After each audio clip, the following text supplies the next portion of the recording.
cordial saludo a las personas que sintonizan este canal. Como siempre, un placer saludarles. Aquí les habla Ivo Hernández. Y venimos con más libros y más reseñas de libros. Y hoy tenemos un texto que es muy importante para poder estudiar algo complejo humanamente. Vamos a enfocarnos a un libro. Yo lo compré en inglés porque estaba realmente muy económico, pero existe una traducción al español. De hecho, se ha hecho una reedición bastante reciente, creo que del 2019. Se los presento ya sin mucha introducción para abocarnos directamente tanto al libro, al autor, lo que él pretende y al tema. Es este. Se llama así en inglés: Ordinary Men. Algo así como decir hombres comunes, ¿no? Y está hablando en concreto del batallón de reserva de policía 101 y la solución final en Polonia. El autor, perdonen ustedes que tengo la mano allí, es Christopher Browning. Repito, Ordinary Men, el batallón de reserva policial 101 en la solución final en Polonia. Lo hace el historiador Christopher Browning. ¿Por qué este texto es tan importante? Esto es un texto que trata de un estudio profundo de un tema en particular del así llamado Holocausto o la solución final, según como usted lo quiera ver. Holocausto se le dice en relación a la palabra que le han dado, que creo que proviene del hebreo de la Shoah. Se le dice el holocausto, la matanza deliberada y exterminio, en este caso de judíos, aunque también de otras minorías, los gitanos también, en este caso ya lo vamos a ver, o la solución final, que fue el nombre técnico con que se le definió para asociar el exterminio de ciertas etnias en particular en el frente este, que es el caso que nos ocupa, el frente este de la guerra, en la Segunda Guerra Mundial. Ahora, ¿qué es lo que propone el señor Browning y por qué este texto es tan importante? Primero, este libro fue escrito en 1992. Y este libro centra su atención sobre un fenómeno muy particular. De los estudios del exterminio y el holocausto que se han hecho, existen, digámoslo así, tres grandes vertientes. Hay un estudio que se hace o se han hecho sobre las víctimas y existen estudios importantísimos. Existen estudios también sobre los testigos, las personas que pudieron atestiguar esa situación particular que se vivió allí. Y existen estudios sobre los perpetradores, las personas que generaron estos crímenes. Bueno, lo que pretende Browning aquí es refinar el concepto de estudio sobre los que perpetraron el crimen para adentrarse un poco más en la psicología que llevó a estos sujetos a producir los hechos terribles que pudieron producir en tan poco tiempo. Entonces, lo que él trata de explicar es de abocarse entonces a entender qué fue lo que pasó en particular en una región. Este libro sí tiene traducción al español. Yo tuve la oportunidad, está por allí, como les decía. Yo tuve la oportunidad en internet de poder conseguir, porque existe el primer capítulo, la introducción. Seguramente la editorial tuvo esa precaución para que la gente pueda darse una especie de idea sobre lo que se trata. En español se llama así: Aquellos hombres grises. De hecho, la portada creo que sale mejor en la segunda página. La tengo acá. Fíjense ustedes, aquí está. Es la portada del libro. Christopher Browning, Aquellos hombres grises, el batallón 101 y la solución final en Polonia. La traducción es de Montse Batista.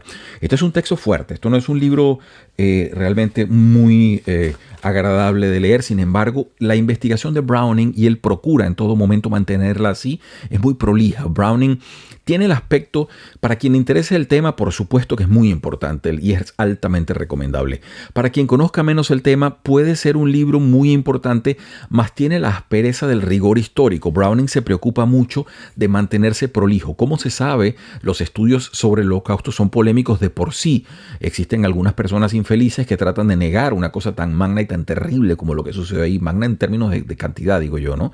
De lo terrible que sucedió. Entonces, él procura siempre ser muy prolijo con sus fuentes, con lo que él está diciendo y de dónde saca la información para poderla cotejar. De hecho, el comienzo del texto revela su propia sorpresa como investigador. Él dice que él estaba investigando unos archivos, en particular sobre el frente este, tal y qué sé yo, y se consiguió con el juicio que se llevó a cabo entre 1962 y 1972 de esta compañía de policías de reserva, todos unos sujetos de una edad bastante provecta, venidos de Hamburgo, que fueron utilizados en estos servicios de exterminio en la parte este. Entonces, él se consiguió con esto y se revela su sorpresa porque el material estaba completamente intacto. Él dice: yo me quedé completamente pasmado de ver los testimonios de estos sujetos y además cosa que era difícil en otros casos. Aquí estaba completamente articulado el origen de dónde venían estas personas, la educación que habían recibido, su filiación o no al partido nazi. En fin,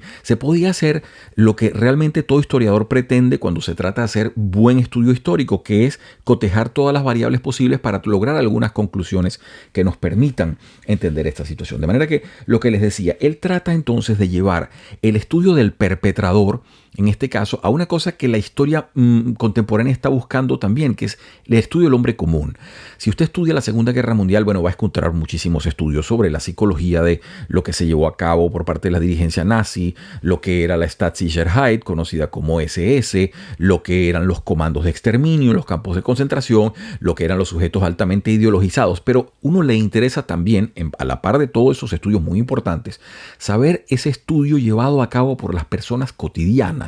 ¿Cómo era eso? ¿Cómo vibraba esta situación? ¿O cómo se filtraba esto al hombre común de todos los días? Entonces, eso es lo que él busca con justamente este batallón de unos sujetos, ya los vamos a ver un poco más en pormenores, todos de una edad promedio sobre los 48, 50 años. Muchos de ellos venían incluso como veteranos de la Primera Guerra Mundial. Muchos de ellos conocían una Alemania completamente distinta a la Alemania que pretendió dar el nazismo como una especie de paradigma. Ellos son sujetos de una edad, repetimos, ya bastante provecta a los efectos de ese tiempo. Los llevan para allá, no saben ni siquiera para qué los llevan.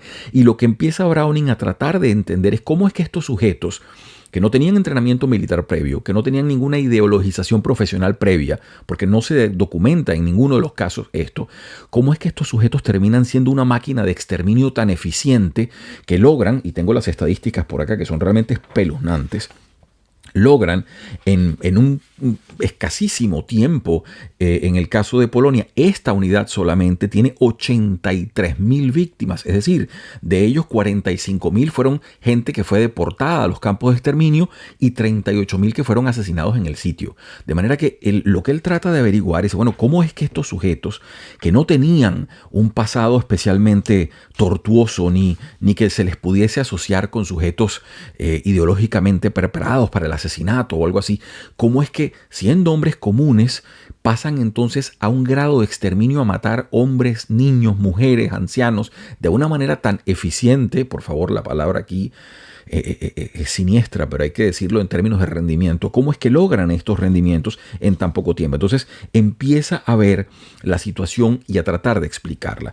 Hay una cosa que se debe decir aquí. Fíjense, voy a empezar a darle la palabra porque me parece que es importante la forma como Browning argumenta su estudio. Repetimos, él, en el sentido en que es muy prolijo, es cuando el lector que sea menos avesado en términos de textos históricos puede parecerle un poco seco el texto, un poco áspero, pero es que él cuida mucho lo que está diciendo. Paso a leerles el prólogo, que como les dije lo pude bajar de internet, lo tengo en español, a la par que tengo el libro en inglés. Y dice así, el prólogo con la traducción de la señora Montse Batista.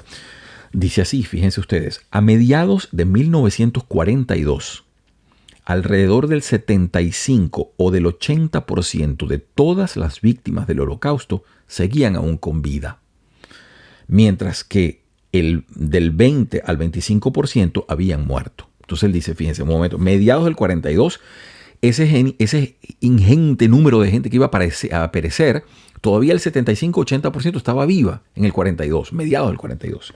Entonces dice, apenas 11 meses después, a mediados de febrero del 43, los porcentajes estaban totalmente invertidos. En el corazón del Holocausto hubo una breve e intensa oleada de asesinatos en masa. El centro de gravedad de estas matanzas fue Polonia, en donde en marzo del 42 todas las principales comunidades judías todavía permanecían intactas a pesar de 2 años y medio de terribles dificultades, privaciones y persecuciones, y donde 11 meses más tarde tan solo lo que quedaba de los judíos polacos sobrevivía en unos pocos guetos y campos de trabajo forzados. Entonces ahí lo primero que él trata de explicar, él se encuentra con el hecho estadístico de lo que está trabajando en Polonia. Es posterior a esto cuando él se encuentra con esta unidad y la utiliza en términos cuantitativos y cualitativos como una especie de proyección estadística. Él dice, bueno, esto es un caso que nos revela el involucramiento del hombre común en hechos tan terribles como esto. Permítanme ustedes ahorita mismo hacer entonces una página, un pie de página para algo que nos revela lo importante de todo esto. Fíjense, cuando Eichmann, Adolfo Eichmann, fue llevado a Israel y sometido a juicio, En ese momento que cuando Hannah Arendt produce su famosa tesis sobre la banalidad del mal, esa situación de poder ver un juicio de un sujeto que tenía tras de sí una cantidad de asesinatos en masa tan grande y empezar a elucubrar en términos de alguna posibilidad psicológica para explicar el hecho, hay un profesor de la Universidad de Yale que se llama, o llamó, ya murió, Stanley Milgram. Este hombre, Stanley Milgram, en 1961-62, preocupado por este tema de cómo es que personas pueden empezar a participar bajo órdenes para dar dolor o asesinar a otras personas, bajo el supuesto teórico de obedecer a una autoridad y no oponer ellos la situación subjetiva de decir, un momento, yo no tengo por qué matar a esa persona, porque qué derecho tengo yo por seguir órdenes de otra persona. En fin, Milgram establece un experimento que hasta hoy sigue siendo muy polémico. Él empezó a reclutar personas y entonces los llevaba a un laboratorio en donde supuestamente había un sujeto que estaba sentado en una mesita y había un señor que le estaba haciendo preguntas y usted, entonces, que era como una especie, usted tenía que leerle las preguntas y cuando la persona se equivocaba, usted entonces recibía la orden de darle un corrientazo. Esa persona tenía una mesita con diversos voltajes, ¿no? Empezaba por alrededor de una cosa como 15 voltios y la cosa terminaba en 450 y se le marcaba que las corrientes altas podían hacerle daño grave a la persona. Entonces este señor le decía, dele el corrientazo y las personas se lo daban.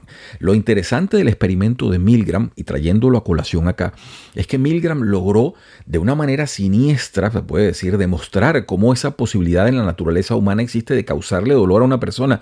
Muchos no interpusieron su visión personal de decir, mire, yo no voy a hacer esto con este señor. Muchos obedecían las órdenes. El que estaba sentado en la mesita, por cierto, no recibía ningún de los corrientazos. Era un actor profesional, pero usted no lo sabía y le estaba dando los corrientazos a la persona. Esto lo decimos como pie de página para que se vea lo temible de cierta parte de una naturaleza humana que puede estar allí y que es parte de la tesis acá implícita, que estos sujetos están haciendo algo terrible que no tenían por qué haberlo hecho y para lo cual ni siquiera fueron instruidos. Sigo entonces y vuelvo con el prólogo del señor Browning. Sigo adelante, estoy aquí en la primera página. Dice, ya les dije lo de las proporciones invertidas en solamente 11 meses. Él dice, de mediados del 42, ¿no? 75, 80% de los que iba a morir en el holocausto estaba todavía vivo. 11 meses después se había invertido, aproximadamente 75, 80% ya había muerto y quedaba solamente el 20% vivo. Dice así, en resumen, el ataque de los alemanes contra los judíos de Polonia no fue un plan gradual o progresivo que se prolongara durante un largo periodo de tiempo, sino que fue una auténtica guerra relámpago con enorme ofensiva que requirió la movilización de un gran número de tropas de asalto. Como ustedes pueden ver, si bien es cierto que los campos de concentración requerían relativamente poco personal en su plan de exterminio, porque en términos administrativos eran manejados por pocas personas, tenían un sistema bastante elaborado de delegamiento de funciones, etcétera, etcétera, pero no usaban tanto personal. En cambio, sí había que buscar o emplear mucho personal para capturar a las personas y llevarlas a esos campos. Dice acá, sigo con Browning, estoy en la página 16 del libro Aquellos hombres grises, que es como él lo llama, aunque en inglés se le diría hombres comunes, ¿no? Si bien la ofensiva militar alemana de 1942 en última instancia fue un fracaso, no ocurrió así con el ataque contra los judíos, especialmente en Polonia. Hace tiempo que sabemos cómo fueron asesinados los judíos de los principales guetos, especialmente en Varsovia y en Lodz. Pero la mayoría de los judíos polacos vivían en ciudades y pueblos mucho más pequeños, donde constituían a menudo más del 30% y en algunos casos incluso el 80% o el 90% de la población. ¿Cómo habían organizado y llevado a cabo los alemanes la destrucción de esa amplia población judía? ¿Y de dónde habían sacado durante ese año fundamental de la guerra los recursos humanos necesarios para llevar a cabo tal increíble hazaña logística de asesinatos en masa? El personal en los campos de concentración era mínimo, pero no lo era el que se necesitaba para desalojar los guetos más pequeños y para reunir y deportar o fusilar a todo el continente de judíos polacos. Y entonces, eso es, fíjense ustedes, ahí tienen primero meramente el problema logístico que él se plantea. Dice, bueno, pero ¿cómo pasó esto? ¿Cómo se hizo? Y entonces es cuando él se encuentra en el proceso de investigación que él está haciendo. Él se encontraba a la sazón en Stuttgart, estamos hablando seguramente de finales de los años 80, comienzo de los 90. Entonces ahí se encuentra en la sede central de la Administración de Justicia del Estado, dice acá, de la Oficina de la República Federal de Alemania, etcétera. Se consigue entonces con lo que él dice, bueno, una joya de conocimiento para mí, para poderlo entender. Por supuesto, entiéndase que lo que estamos diciendo es en términos investigativos. Estas son cosas terribles de asesinatos de seres humanos, pero para poderlo entender, él dice, bueno, me consigo con esto el proceso de investigación y acusación legal del Batallón de Reserva Policial 101, que duró una década, de 1962 a 1972, y que fue dirigido por la Oficina de la Fiscalía del Estado de Hamburgo. Entonces, aquí dice, es muy interesante. Y fíjense, acá él dice por qué lo ve como una joya investigativa. Él dice, a diferencia de muchas de las unidades asesinas de los nazis, de las que solo se conocen algunos de sus miembros, la lista de los integrantes del Batallón de Reserva Policial 101 estaba totalmente a disposición de los investigadores. Como la mayoría de los sujetos provenía de Hamburgo y muchos de ellos todavía vivían allí cuando tuvo lugar la investigación, pude estudiar los interrogatorios de 210 soldados de una unidad que llegó a estar formada por poco menos de 500 cuando fue enviada a Polonia con todos sus efectivos. Esto fue en junio de 1942. Esta recopilación de interrogatorios proporcionó una muestra representativa de respuestas estadísticas a cuestiones como edad, pertenencia al partido, a la SS, Staatssicherheit, ¿no? Eso es, y el contexto social de estas personas. Además, unas 125 de las declaraciones eran suficientemente sustanciales como para permitir una detallada reconstrucción narrativa, así como un análisis de la dinámica interna de esta unidad asesina. Entonces es muy interesante. Y fíjense una cosa importante aquí que hay que tratar de entender cómo se fueron articulando los hechos, porque muchas veces la historia, primero por la gravedad y lo terrible, suele uno en cierta manera botagarse ante tanta cosa terrible, pero tratando de entender los pasos. Una vez que en el año 41 Hitler decide y el alto mando alemán decide organizar la guerra hacia el frente este con la Operación Barbarossa, etcétera, ellos empiezan de una manera muy exitosa a conquistar territorio y a avanzar. Y entonces hay ciertas declaraciones y existen documentos al respecto en donde Alemania empezó a tomar esos territorios y se empezó a hablar de pacificar esos territorios. ¿Por qué les digo eso? Porque es así como una vez que el ejército había llevado los límites del país a sitios más lejanos, tocaba entonces llevar fuerzas policiales para empezar a organizar la vida civil de territorios que iban a ser apropiados. Entonces es así como en parte varias de las unidades policiales empiezan a asentarse o empiezan a ser llevadas a la zona. Dentro de esa idea había dos ideas temibles. Primero, la que se hizo en relación a los territorios rusos cuando se empezó a limpiar. Stalin decide declarar guerra de partisanos. Mientras tanto, los rusos están totalmente sorprendidos por lo que ha pasado.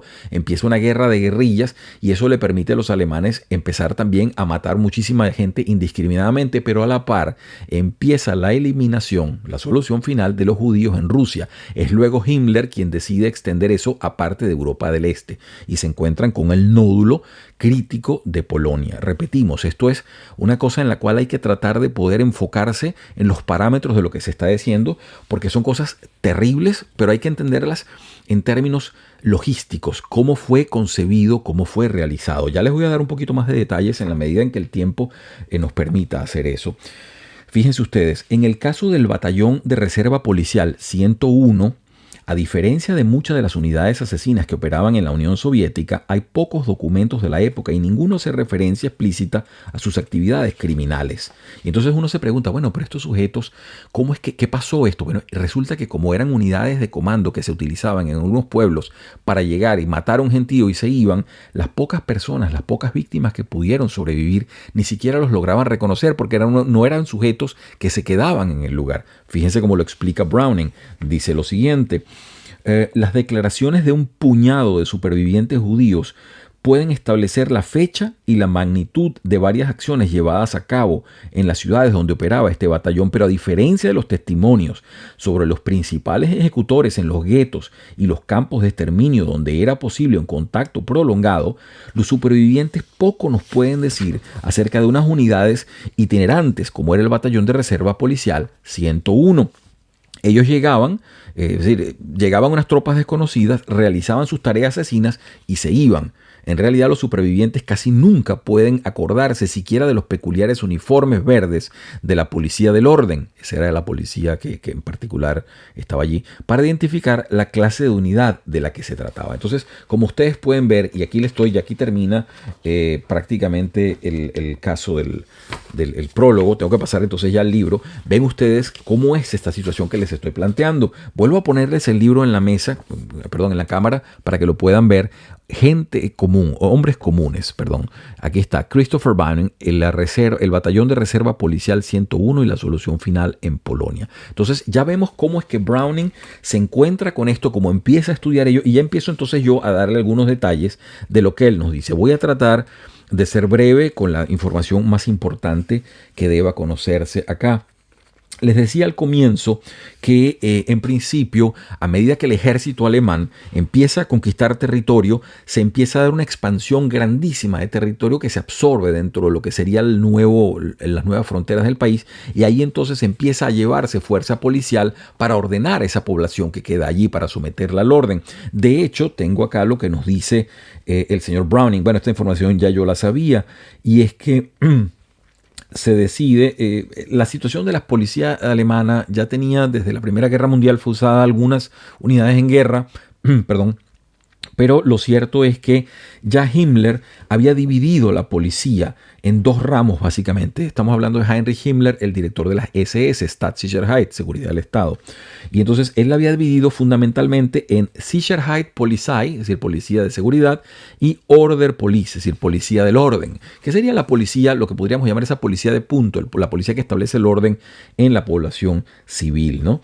Y entonces dice acá, las personas que decidiesen enlistarse en la Order Police, o en la policía del orden, estos jóvenes conscriptos para la policía, se les exceptuaba de participar en el ejército o ser reclutados en el ejército, razón por la cual algunas personas decidieron ser parte de ese cuerpo, pero en particular este que nos ocupa no es de gente joven. Entonces voy adelante con más de lo que nos dice acá el señor Browning. Estoy en la página 10 del libro que tengo yo en inglés, y dice aquí: en los días eufóricos de mediados de julio de 1941, cuando la victoria parecía estar a punto ya para los estupendos éxitos de Alemania en términos militares, y entonces Hitler ordenó que se intensificase la pacificación detrás de las nuevas líneas alemanas logradas, ¿no? El 16 de julio, él anunció que Alemania no se retiraría de estos territorios nuevamente ganados en el este. De hecho, se crearía allí una especie de jardín del Edén, tomando todas las medidas para lograr esto.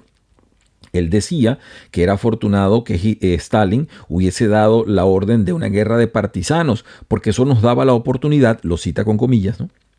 Nos daba la oportunidad, decía Hitler, de exterminar a cualquiera que fuese hostil a nosotros. Naturalmente, un área tan vasta tiene que ser pacificada tan pronto como sea posible, y esto va a ser hecho de la mejor manera cuando cualquiera que se nos resista sea eliminado.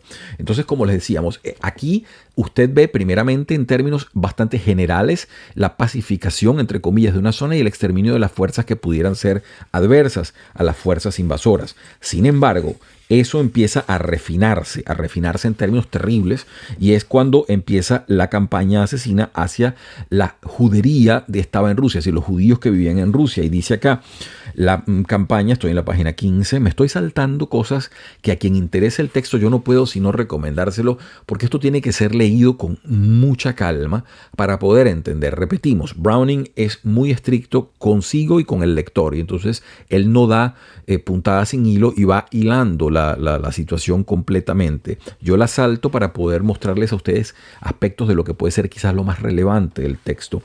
La campaña de asesinato contra los judíos rusos se aceleró al finales del verano y el otoño de 1941. Y un diario de guerra, por ejemplo, de las fuerzas policiales del batallón 332, este es otro batallón que fue usado en Rusia, no es el que le decíamos, revela su permanente acción o involucramiento en la acción. Una de las cosas que le llama la atención es que las personas, bueno, fueron fusilados en masa muchísimas personas y no había actos de resistencia, cosa que llamaba mucho la atención. Muchos de estos judíos iban prácticamente a ser inmolados y no había quejas. Es una cosa que impresiona mucho y que aparece en distintas partes de los reportes. Sigo leyendo, estoy ahorita en la página 44. Dice acá, en su mayor parte, el batallón de reserva de policial 101 estaba compuesto por hombres que no tenían ninguna experiencia en los métodos de ocupación de Europa del Este. De hecho, solamente con la excepción de los mayores de todo el grupo, que habían sido veteranos de la Primera Guerra Mundial, ninguno de ellos tenía algún entrenamiento militar previo. El batallón consistía de 11 oficiales, 5 oficiales administrativos y 486 oficiales y hombres, es decir, personas que estaban allí, que eran parte de ese grupo.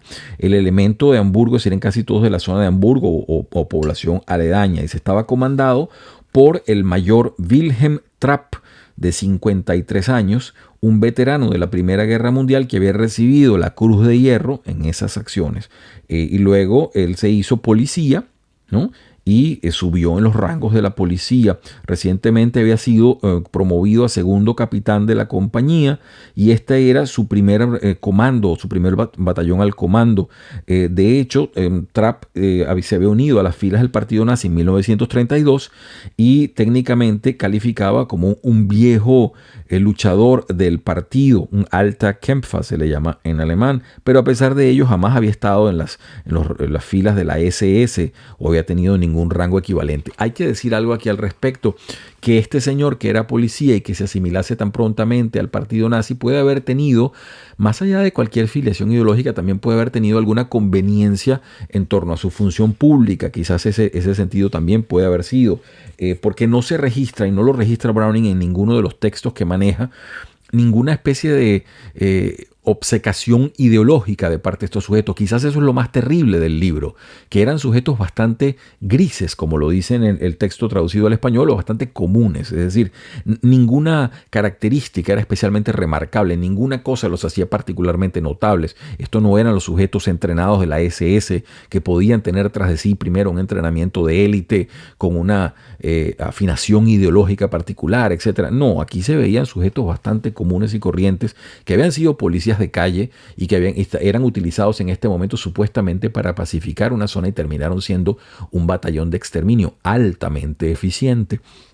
Dice acá, bueno, aquí ponen las personas, los primeros oficiales con los que estaban al mando de Trapp, y él los pone aquí, fíjense ustedes, está el señor Hartwig Gnade.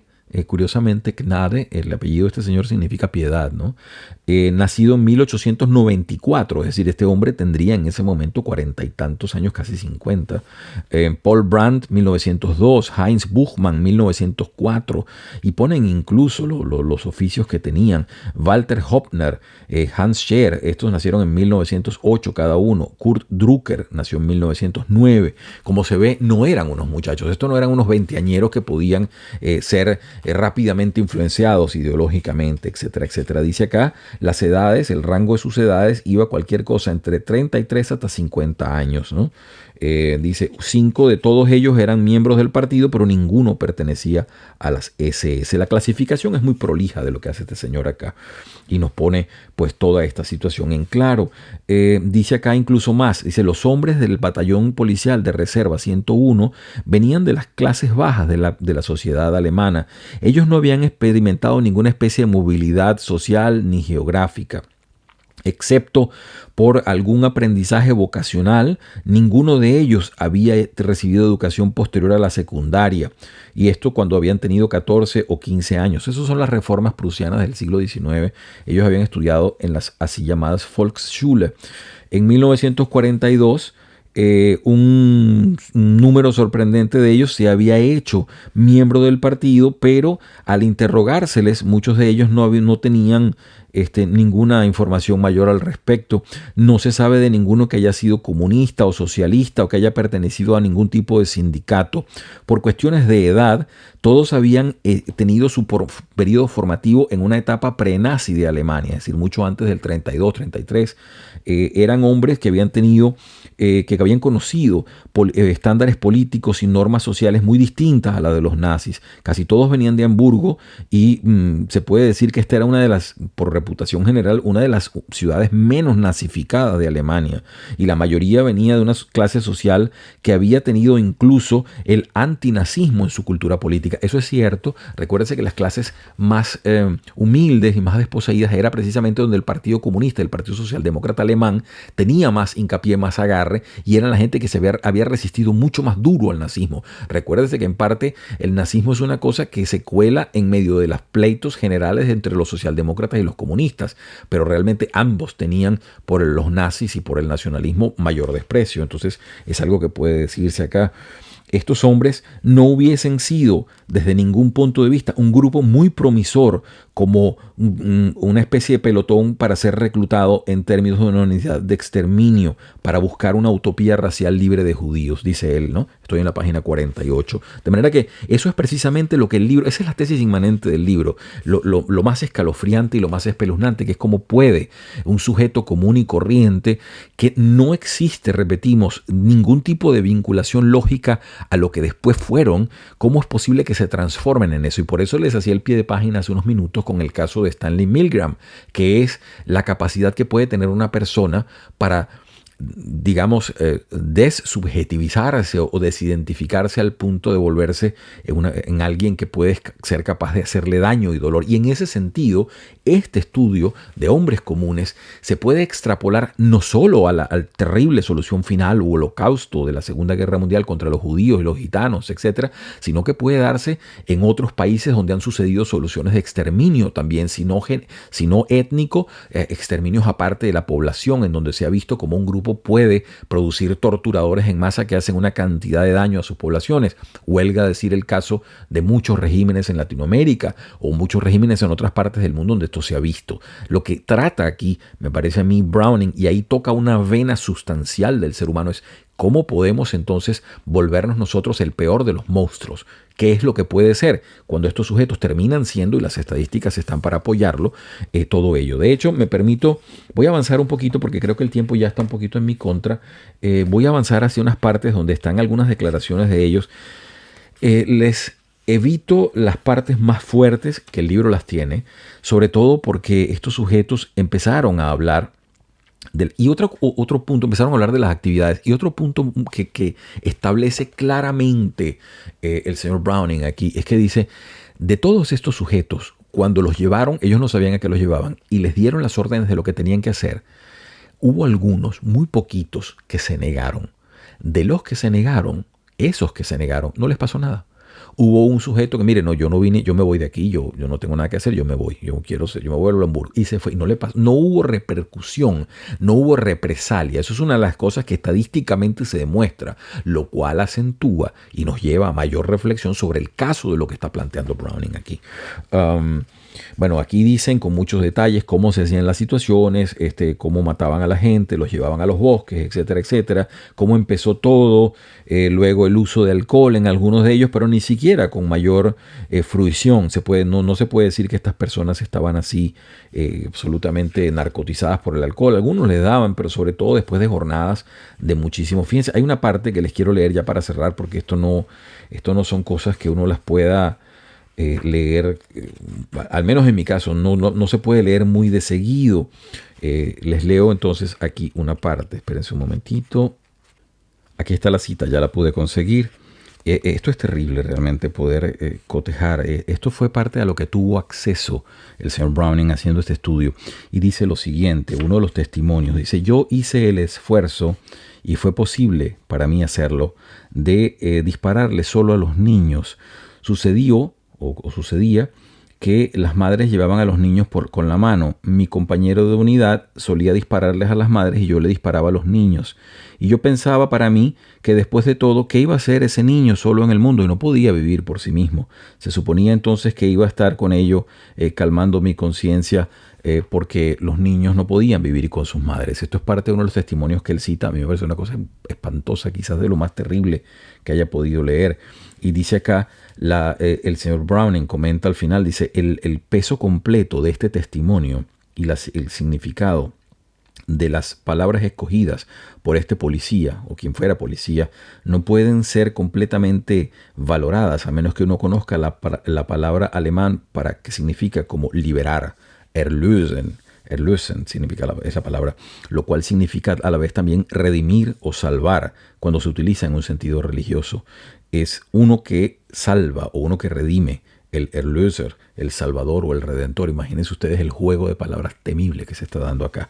Es una cosa realmente espantosa. Y porque seguramente entre las personas que sintonizan este canal hay mucha gente aficionada a la historia, les doy un par de anclajes importantes que Browning nos provee para quienes gusten de sintetizar claramente lo que está sucediendo en paralelo a estos asesinatos dirigidos en zonas específicas de Polonia. Dice acá en el capítulo 6, en algún momento del verano de 1941, luego de los asesinatos contra los judíos de Rusia, mientras se estaba llevando a cabo, Heinrich Himmler, el de la SS, le confió el liderato de la policía y de las SS a Odilo Globotnik. Este es un sujeto temible.